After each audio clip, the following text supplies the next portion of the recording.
നമ്മളെല്ലാവരും ആശ്വാസം ആഗ്രഹിക്കുന്നവരാണ്. ആശ്വാസം വേണം. എന്നാൽ നമ്മൾ കണ്ടെത്തുന്നത്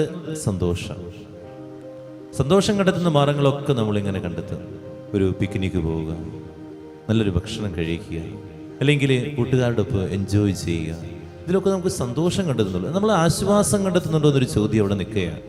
ആശ്വാസം ദൈവസന്നിധിയിൽ മാത്രമേ. അതാണ് കർത്താവ് പറയുന്നത്, അധ്വാനിക്കുന്നവരും ഭാരം വഹിക്കുന്നവരും നിങ്ങൾ എൻ്റെ അരികിൽ വരുവിൻ, ഞാൻ നിങ്ങളെ ആശ്വസിപ്പിക്കുക.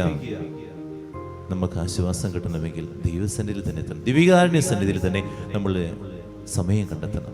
അല്ലെങ്കിൽ നമ്മളൊരു വാക്ക് പറയും, മടുത്തു, ജോലി മടുത്തു എന്ന് പറയുന്നതിന് കാരണം ഇത്രയേ ഉള്ളൂ, നീ ദൈവസന്നിധിയിൽ സമയം കണ്ടെത്തുന്നില്ല എന്നുള്ളതാണ്.